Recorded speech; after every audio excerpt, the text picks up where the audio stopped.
Olá, pessoal! Nós vamos começar agora a aula 2 de Biologia, que vai tratar de assuntos de genética e de ecologia. Bom, para começar, nós vamos falar sobre divisão celular. A divisão celular, ela pode ser tanto uma mitose quanto uma mitose. Porém, existe uma fase que antecede ambas as duas que se chama intérfase. A intérfase é uma fase de preparo da célula para o começo da divisão. Ela é dividida em fase G1, fase S e fase G2. A fase G1 ela consiste no crescimento inicial da célula, aumento de volume e produção de enzimas. A célula, para se dividir, primeiro ela precisa crescer. A fase S é de síntese de DNA, então vai ocorrer a duplicação do material genético. A gente pode ver aqui nesse gráfico que em G1 a gente vai ter uma célula 2N e no S a gente vai ter uma célula se multiplicando, virando 4N. Em G2 a gente mantém os 4N, para depois, no final da mitose, a célula dividir e continuar 2N. Então, na fase S, nós temos a síntese de DNA com a duplicação do material genético. E na fase G2, a gente tem a continuidade do crescimento, que foi elaborado pela fase G. Bom, a mitose é caracterizada por uma divisão celular em que a célula-mãe origina duas células filhas idênticas. Ela é responsável pelo crescimento e reconstrução do corpo. A mitose ela vai fazer uma divisão equacional, ou seja, uma célula com 46 cromossomos vai formar duas células com 46 cromossomos. Essas células são chamadas de células somáticas do nosso corpo, que são diferentes das células germinativas, que são as células dos espermatozoides e dos óvulos. A mitose é dividida em prófase, que é a primeira fase, que é uma fase de modificações nucleares. Então, o cromossomo ele vai ser descondensado para que possa ocorrer a formação dos fusos mitóticos. Então, a gente tem aqui desintegração do envelope nuclear e formação dos fusos mitóticos. A fase 2 é a metáfase, que é a fase de grau máximo de condensação dos cromossomos. Eles ficam alinhados, isso aqui é muito importante, eles ficam alinhados na placa equatorial da célula. Esse é o momento que aquele exame de cariótipo é feito. Não sei se vocês já viram, mas o exame de cariótipo é importante para diagnosticar doenças cromossômicas. Então, aqui, ó, a gente tem aqui a gente tem a intérfase, aqui é a fase de intérfase. Aí nós temos a primeira fase, que é a prófase, que seria aqui. Aqui eu tenho a segunda fase, que é a metáfase, eles ficam aqui nessa região equatorial da célula. Aqui nós temos a anáfase e aqui a telófase. A anáfase é a fase de separação das cromátides irmãs. Então, vocês podem ver que aqui a gente tem as cromátides irmãs juntas e aqui elas se separam. Cada uma vai para um lado da célula. E na telófase é a parte que ocorre a citocinese, que é a formação de duas novas células pela divisão do citoplasma. Citocinese é quando a célula ela se divide aqui literalmente e forma duas células novas aqui. Como eu falei para você, aqui tá 4N, aqui 4N e aqui vira 2N de novo. Então, aqui eu tinha uma célula 2N, que na intérfase virou 4N, para que ela possa se dividir e ter exatamente a mesma quantidade de cromossomos que a sua célula-mãe. Por isso, ela é chamada de divisão equacional. Bom, pessoal, agora explicando a meiose, ela é caracterizada por ser um processo de divisão celular, onde uma célula diploide, ela sofre duas divisões sucessivas e uma duplicação cromossômica. Ela vai originar 4 células haploides que possuem metade dos cromossomos herdados. Ela é responsável pela formação dos gametas e é separada em meiose 1 e meiose 2, tendo a prófase, metáfase, anáfase e telófase, assim como a mitose tinha. Só que ela vai ter agora esses processos duplicados, tá? Então, aqui a gente tem numa imagem a explicação. Aqui, como eu falei para vocês, continua sendo a intérfase. E aqui nós vamos ter a metáfase, porém da meiose 1, tá? Aqui é meiose 1, aqui é meiose 2. Na meiose 1, a gente vai ter a prófase, a metáfase, a anáfase, a telófase, e na na meiose 2, a gente vai ter a prófase, metáfase, anáfase e telófase também, tá bom? Aqui a gente tá tendo a representação de uma metáfase, tá? E aqui a gente vai ter a separação dos cromossomos homólogos. Na meiose, uma coisa que diferencia ela da mitose é que ocorre um processo chamado crossing over, que é um processo de troca de segmento dos cromossomos. Essa troca de segmento dos cromossomos, ela vai gerar variabilidade genética. Então, aqui a gente pode ver que o cromossomo ele é vermelhinho e aqui é azulzinho. Aqui, depois do crossing over, o crossing over ocorre na prófase 1, tá? A gente vai ter o vermelhinho com um pedaço do verdinho e o verdinho com um pedaço do vermelhinho. Isso é o crossing over, tá bom? Então, aqui a gente tem a separação dos cromossomos homólogos e na meiose 2, a separação das cromátides irmãs. Então, nós vamos ter a separação das cromátides irmãs, formando 4 células haploides, que são células N. Aqui a gente tem 2N, tá?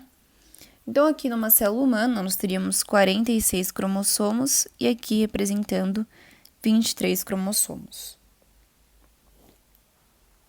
Bom, agora entrando na genética de Mendel, nós vamos ver a primeira lei de Mendel. Mendel ele era um botânico que fez várias descobertas acerca das características dos indivíduos, tá? A primeira lei de Mendel diz o seguinte: as características dos indivíduos são condicionadas por um par de fatores. Esse aqui é o primeiro ponto importante. Então, ele descobriu que todas as nossas características elas eram condicionadas por 2 fatores que estavam nos genes. E estes fatores eles se separavam durante a formação dos gametas, indo apenas um fator do par para cada gameta. Que foi o que nós vimos aqui, que na divisão das células, apenas um fator do par vai para cada gameta. Então, a gente tem uma divisão. Ele descobriu isso fazendo experimento com ervilhas. O primeiro experimento que ele fez foi este aqui. Ele tinha ervilhas verdes e ervilhas amarelas. Ele pegou essas 2 ervilhas e cruzou entre si e teve a geração F1. Cruzando essas 2 ervilhas, na geração F1, saíram 100% das ervilhas amarelas. Ele já notou aí que a amarela poderia ter alguma dominância, né? Porque cruzando com a verde surgiu 4 ervilhas amarelas. 100% das ervilhas foram amarelas. Depois disso, ele pegou essa geração F1 aqui e cruzou uma Vzão Vzinho com outra Vzão Vzinho, que eram essas 2 amarelinhas aqui da geração F1, que veio aqui a geração F2. E na geração F2, surgiram 3 ervilhas amarelas e uma ervilha verde.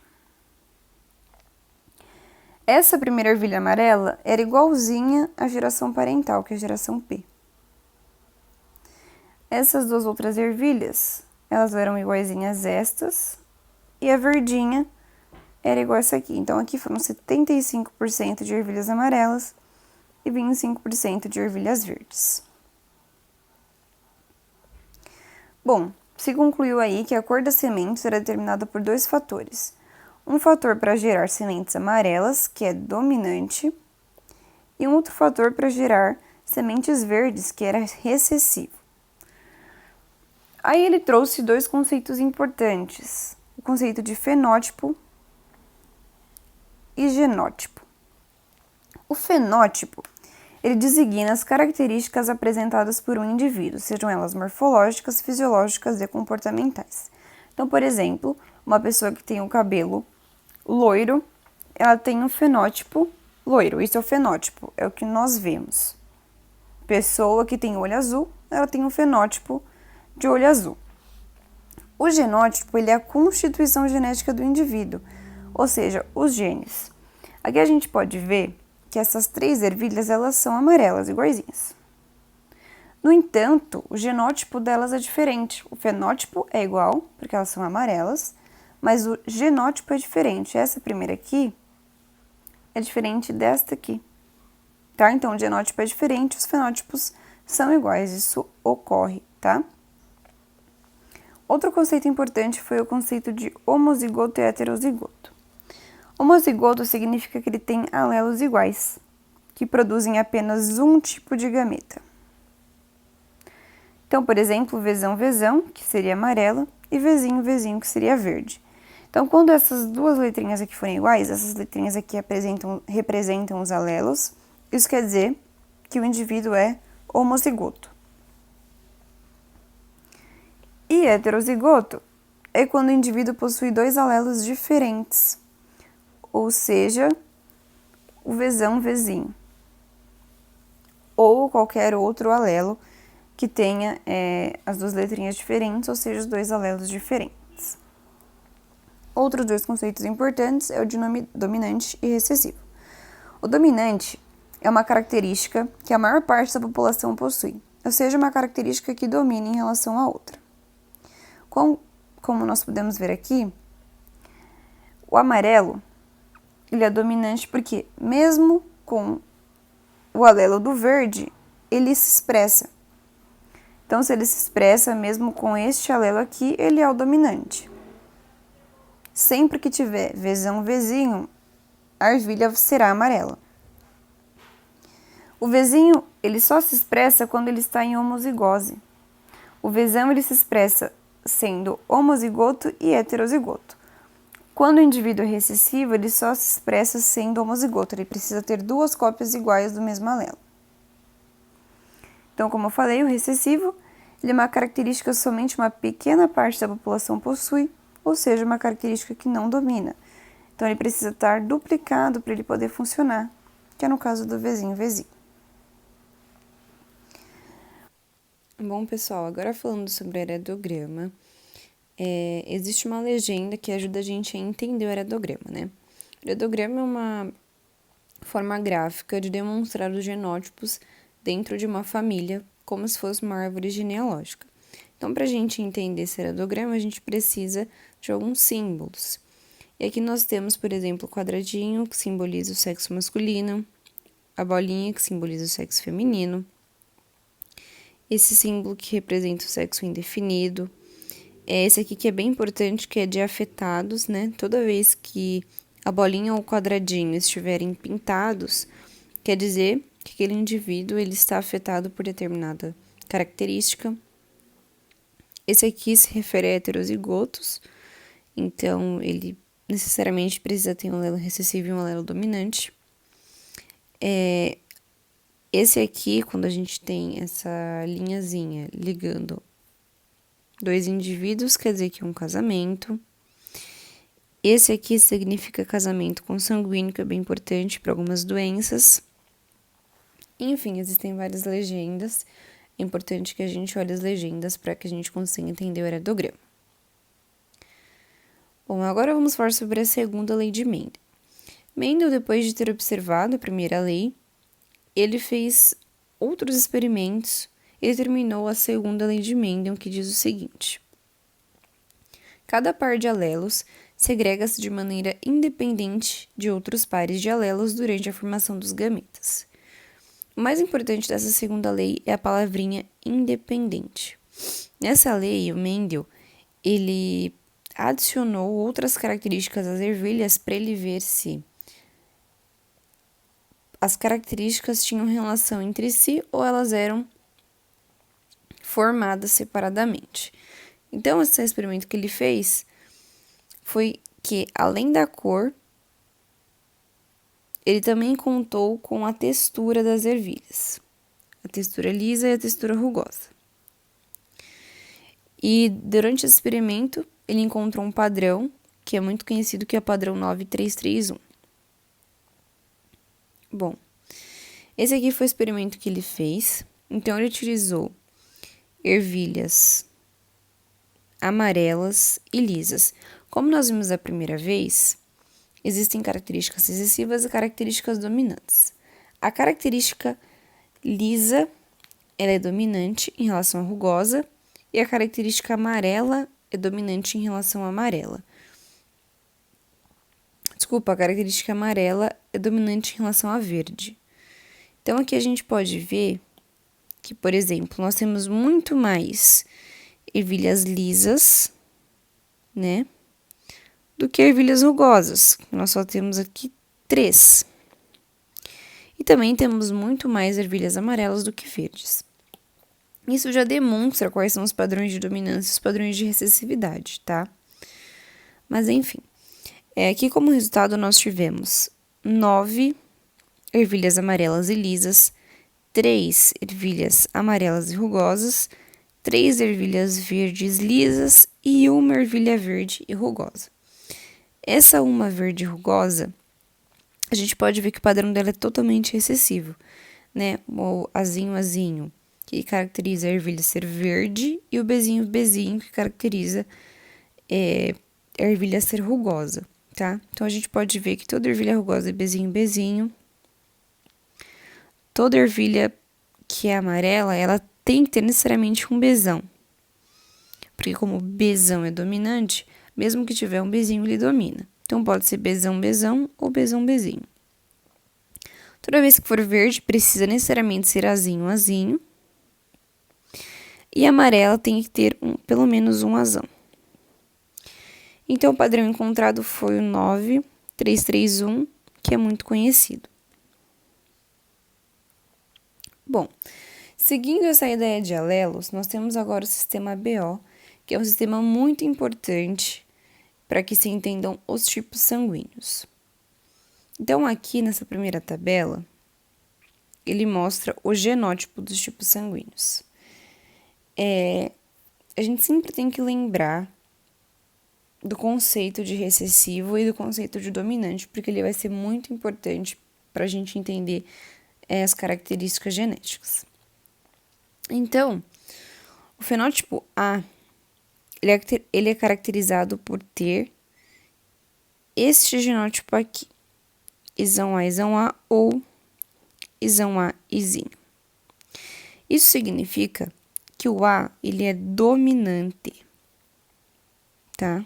O A, nesse caso, ele é dominante, porque ele se expressa mesmo tendo um izinho, que seria recessivo. O B, ele é dominante também, porque ele se expressa mesmo tendo um izinho. Então, os genótipos do tipo de sangue B é isão B, izinho. E aqui nós temos uma outra situação que é a codominância, que é quando 2 alelos são dominantes ao mesmo tempo, que é, no caso, o isão A e o isão B. Ambos são dominantes, então nós temos aqui o sangue tipo AB. E no caso O, ele é recessivo, tá? Ele é izinho. O que caracteriza o sangue ser tipo A, B, AB ou O? A gente, nessa representação aqui, está querendo demonstrar os tipos de proteínas de membrana que existem nas hemácias, tá? Então, o tipo de sangue A, ele tem um antígeno, que é basicamente a proteína A, o B tem a proteína B, o AB tem as duas, a B, e o O não tem nenhuma. Então, o sangue do tipo A, ele fabrica o anticorpo anti-B. O sangue B fabrica o anticorpo tipo A. O sangue AB não fabrica nenhum anticorpo, já que ele tem as duas proteínas. E o sangue O, ele fabrica anti-A e anti-B, porque ele não tem nenhuma. Então, um tema importante, que são as transfusões. Para a gente entender as transfusões, a gente tem que entender essa questão aqui de anticorpo e antígeno. Então, vamos lá. Ao colocar sangue A em uma pessoa do tipo sanguíneo B, a aglutinina anti-B aglutina as hemácias do doador. Isso também ocorrerá se sangue B for colocado em uma pessoa do sangue tipo A, que possui anticorpos anti-B. O sangue AB não possui aglutininas em seu plasma e assim pode receber sangue de pessoas de qualquer tipo sanguíneo. Já pessoas de sangue tipo O não podem receber sangue de nenhum outro tipo sanguíneo, uma vez que possui aglutinina anti-A e anti-B. Então, aqui nós temos um mapinha das transfusões. O sangue AB, para a gente relembrar, possui o genótipo isão A, isão B. Ele não possui nenhum anticorpo, porque ele tem as duas proteínas. O A, ele pode ser isão A ou isão A, izinho. E ele possui o anticorpo anti-B. O B, ele pode ser isão B ou isão B, izinho. E possui o anti-A. E o O, ele é izinho e possui anti-A e B. Certo? Então, vamos lá. Se o AB ele não possui nenhum anticorpo, quer dizer que ele pode receber sangue de qualquer um. Então, uma pessoa que tem o sangue tipo AB, ela pode receber sangue tipo A, tipo B e tipo O. Uma pessoa que tem sangue A, ela só pode receber de A, dele próprio, ou de O, já que o O não tem nenhuma proteína de membrana e o A não vai produzir uma proteína, um anticorpo contra o O, certo? Ela só produz o anti-B. O sangue B, da mesma maneira, só recebe dele mesmo, então ele recebe de pessoas de sangue tipo B e de O. E o O, ele só pode receber dele mesmo, porque ele tem anticorpo anti-A e anti-B. Se ele tem anticorpo anti-A e anti-B, ele não pode receber de A, não pode receber de E e não pode receber de AB.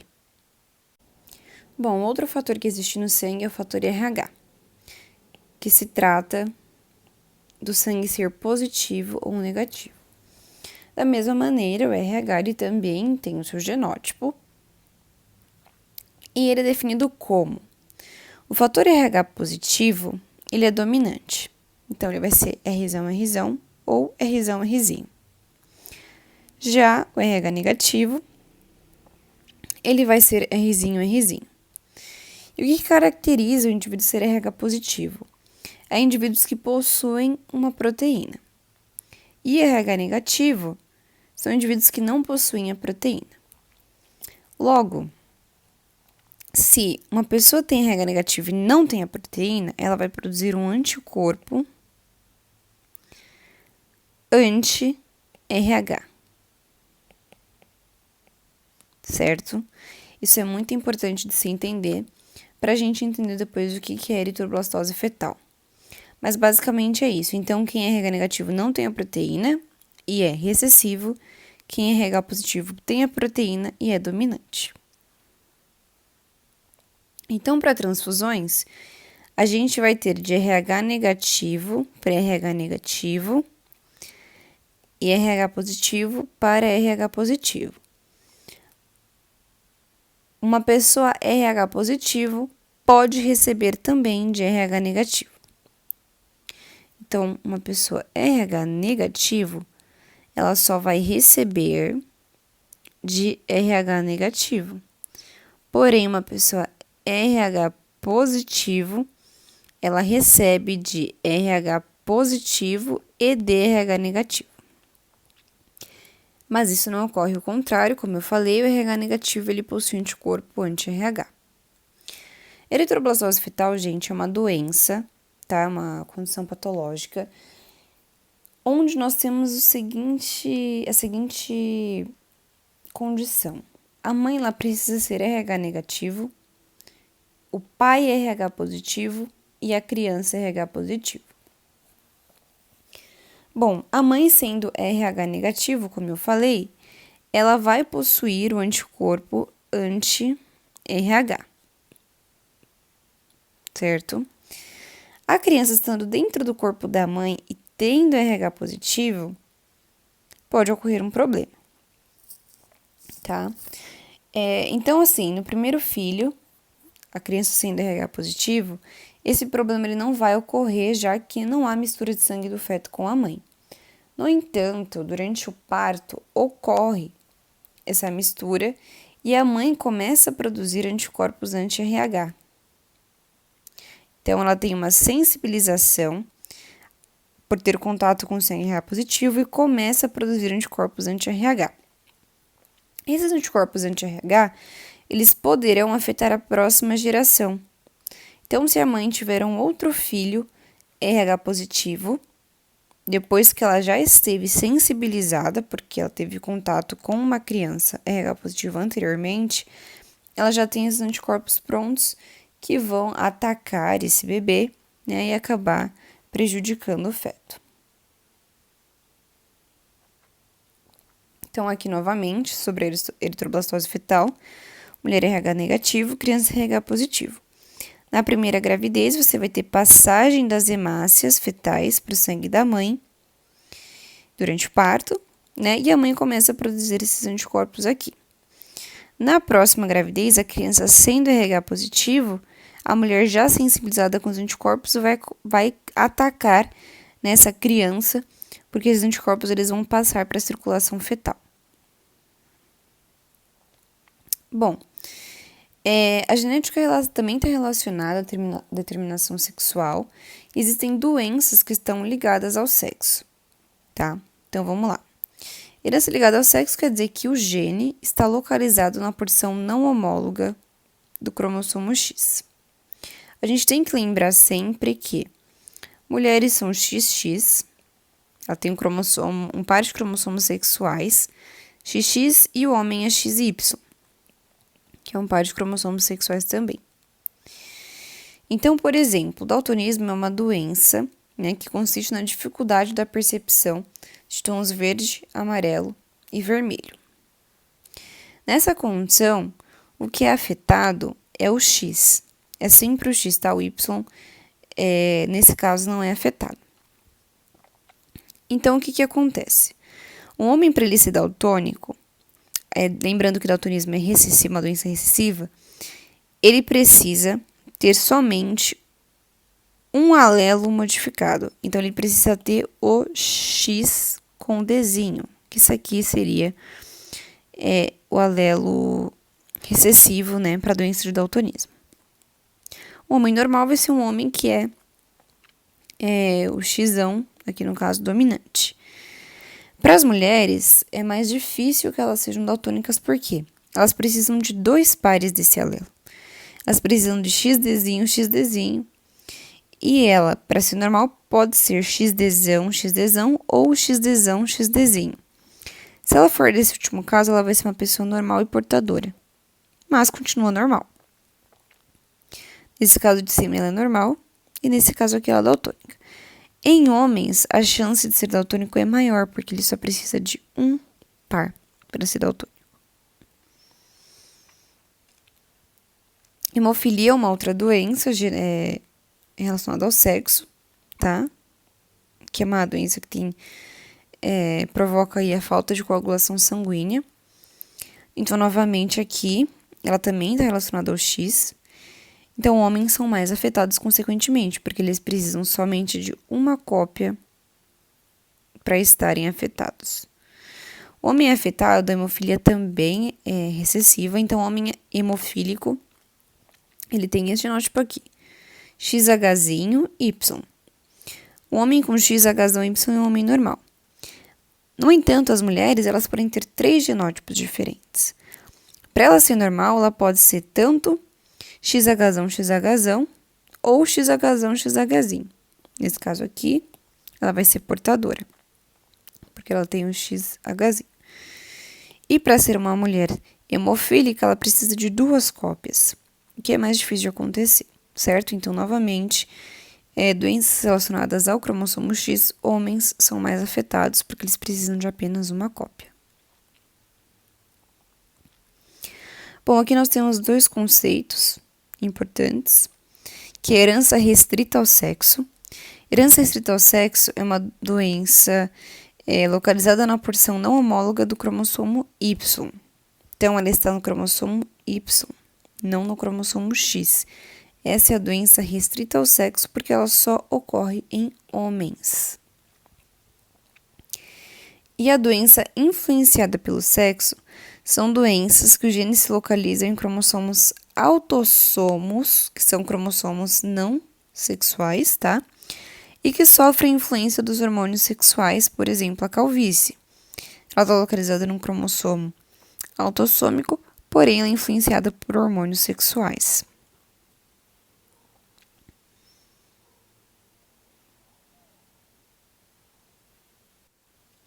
Bom, pessoal, agora a gente vai para a parte de ecologia. Matéria de ecologia é a matéria que mais cai no Enem, então é muito importante que a gente estude muito bem essa área. É uma parte que tanto tem muitos conceitos, quanto está muito relacionado com o nosso dia a dia.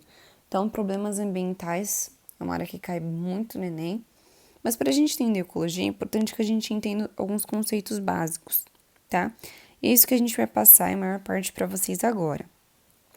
Aqui nós temos algumas definições iniciais, tá? A primeira definição que a gente tem é de população. Então, a população ela representa o conjunto de organismos da mesma espécie que vivem juntos. É importante gravar essa parte de mesma espécie, tá? Então, por exemplo, se eu falo que existe uma população de abelhas, quer dizer que aquilo ali representa um conjunto de organismos da mesma espécie, que são abelhas que vivem juntas. Comunidade representa o conjunto de populações que vivem numa mesma região, com condições ambientais específicas e interagindo entre si. É importante que elas interajam entre si para serem uma comunidade, tá? Então, se eu tenho uma comunidade, eu tenho um conjunto de populações, ou seja, eu vou ter uma população de abelhas, de formigas, de sapos e de cobras. Eu tenho populações de mesmas espécies que vivem juntas. Então, é um conjunto de populações que vivem juntas e interagem entre si. Ecossistema é o conjunto de comunidades que interagem entre si e com o ambiente. É importante também essa parte do ambiente. Então, população é uma coisa, comunidade é o conjunto das populações que interagem entre si, e o ecossistema é um conjunto de várias comunidades que interagem entre si e com o meio ambiente. Os conceitos de nicho ecológico e habitat também são super importantes e o Enem pega bem a questão do nicho ecológico, tá? O nicho ecológico ele representa os hábitos e o modo de vida dos animais. Então, por exemplo, se eu falo do nicho ecológico de um leão, eu estou querendo falar sobre não só o ambiente que ele vive, mas o modo de vida dele. Então, o que ele come, quais os períodos que ele sai para caçar, quais as horas do dia, períodos de acasalamento, né? Então, todos esses comportamentos, esses hábitos representam o nicho ecológico do leão, que é diferente do habitat. O habitat é somente, especificamente, o ambiente físico que vive em determinadas espécies. Então, o habitat do leão é a savana, basicamente isso. Aqui a gente começa vendo uma cadeia alimentar, que também é um tema que cai bastante no Enem. Então, uma cadeia alimentar ela é sempre composta por alguns indivíduos e eles estão separados por produtores, consumidores e decompositores. Então, nós temos aqui o produtor, né, que são plantas, basicamente. Consumidores, nós temos, são os animais que vão se alimentar de plantas e um dos outros. E os decompositores são outros seres que vão se alimentar de animais já mortos. Aqui a gente tem que ter bem definidos conceitos muito importantes. Então, conceitos de consumidores e nível trófico. Então, vamos lá. Quando a gente fala de consumidores, a gente retira o produtor, tá? Então, a gente começa a contar a partir dele. O que seria um consumidor primário nessa cadeia alimentar? Seria o gafanhoto, porque o gafanhoto se alimenta do produtor. Então, o animal que se alimenta do produtor sempre será o consumidor primário. O sapo é, portanto, o consumidor secundário. E os decompositores podem ser considerados consumidores terciários. Então, é basicamente isso. A gente numera os consumidores de acordo com Por exemplo, né, o primeiro consumidor sempre vai ser o que está consumindo o produtor. Depois dele, o consumidor secundário, depois o terciário, quaternário, enfim, assim sucessivamente. Porém, a gente tem um conceito que é de nível trófico, que é a posição que um indivíduo ou que alguma coisa está na cadeia. Então, nesse caso, a gente conta sim o produtor. Níveis tróficos, a gente conta o produtor. O produtor sempre vai estar no primeiro nível trófico. Então, primeiro nível trófico aqui seria a planta. O gafanhoto está no segundo nível trófico, o sapo no terceiro nível trófico e os decompositores no quarto nível trófico. O que ocorre muito de acontecer em questões é as pessoas confundirem nível trófico com consumidor. Porque o gafanhoto está no segundo nível trófico, mas ele é o consumidor primário. O sapo está no terceiro nível trófico, mas ele é o consumidor secundário. Os decompositores estão no quarto nível trófico, mas são consumidores terciários. Então é importante fazer essa separação, né? Definir o que é nível trófico e quais são os consumidores, para a gente não errar em nenhuma questão. Então, aqui novamente, a gente tem a definição de produtor, que são seres fotossintetizantes que representam o primeiro nível trófico. Os consumidores, eles consomem, né? Então, o consumidor primário, ele é o herbívoro, e até o final da cadeia, antes dos decompositores, nós temos os consumidores. Então, na foto, o gafanhoto é o primário e o sapo é o secundário. E os decompositores são bactérias e fungos que reciclam o material orgânico. Lembrando, o importante é que a energia da cadeia é unidirecional e a matéria orgânica é cíclica. Então, a matéria começa aqui, só que ela volta, né? Os decompositores, eles retiram nutrientes para que as plantas possam crescer. Enfim, a matéria orgânica é cíclica e unidirecional. Aqui nós temos um negócio chamado relação ecológica, né? As relações ecológicas são realmente relações entre comunidades, entre populações, dentro de um ambiente ecológico. E essas relações, elas podem ser principalmente de dois tipos: intraespecíficas e interespecíficas. Intraespecíficas querem dizer que elas são da mesma espécie, tá?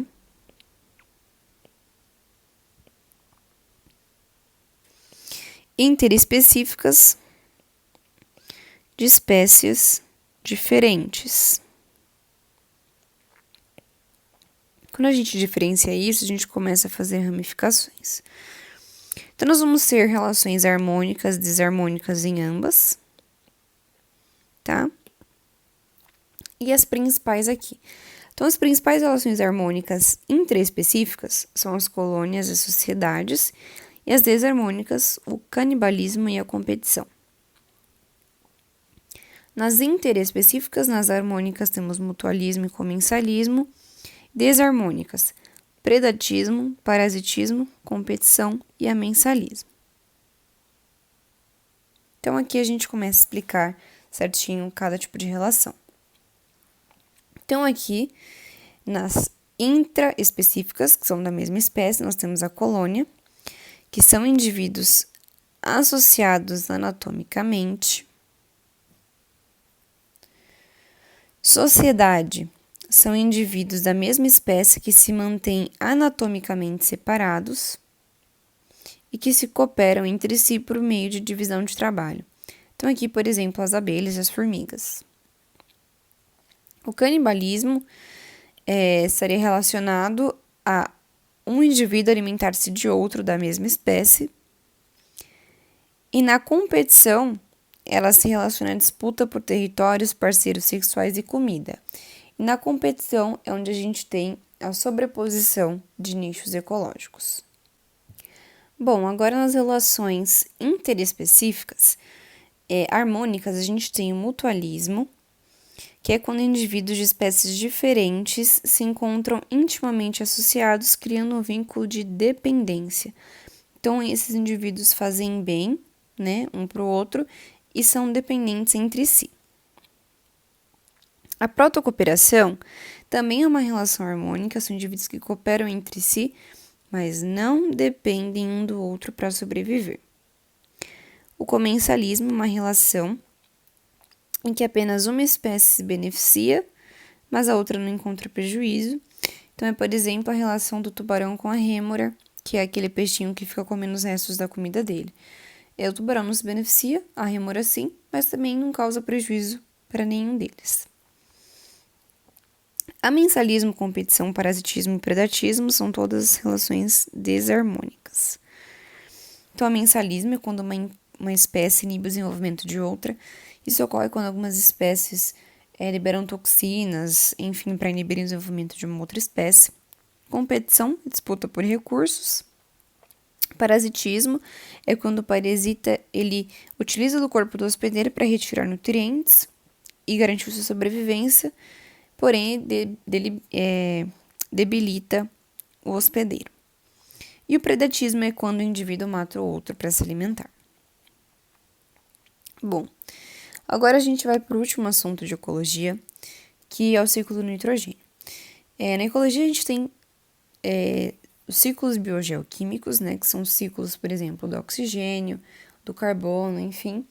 Mas o ciclo do nitrogênio é o que é mais diferente, né, que seria um pouquinho mais difícil, mas também é super tranquilo de entender. Bom, primeiramente, vocês precisam saber que a gente não consegue absorver nitrogênio da atmosfera na forma de N2, mas a gente precisa dele, por exemplo, para o nosso DNA, né, para o nosso material genético, que utiliza as bases nitrogenadas, ou seja, tem nitrogênio, para formar o DNA. Então, a gente precisa muito dessa molécula, mas a gente não consegue absorver pelo ar. Então, a gente precisa, né, e a gente absorve isso pelo alimento. Porém, para que isso aconteça, a gente precisa de uma certa modificação dessa molécula para que a gente consiga absorver. Então, a modificação ela acontece da seguinte forma: nós temos algumas etapas, tá? Que é a fixação, a nitrificação e a desnitrificação. Na fixação, a gente tem algumas bactérias que são chamadas de bactérias fixadoras de hidrogênio. Essas bactérias elas ficam nas raízes das plantas leguminosas e elas pegam o nitrogênio da atmosfera e transformam em amônia, NH3. Depois disso, nós temos as bactérias nitrificantes, que também ficam ali no solo, que vão transformar o NH3 em NO3. Primeiro transforma em NO2, depois transforma em NO3, tá? A planta, ela absorve nesta forma aqui.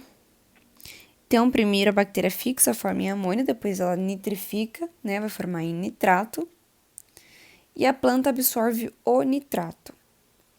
A partir disso, a planta absorvendo o nitrato, a vaquinha aqui que vai comer a planta também absorve o nitrogênio, certo? Então, é assim que a gente obtém o nitrogênio para formar o nosso material genético. Depois disso, também existem bactérias desnitrificantes que vão pegar esse nitrato e jogar novamente para a atmosfera na forma de N2. Então, aqui foi basicamente o que nós falamos, né? Na fixação biológica, nós temos bactérias do gênero Rhizobium, são bactérias que ficam nas raízes das plantas, que convertem o nitrogênio em amônia ou íons amônio. Depois disso, a gente tem o processo de nitrificação.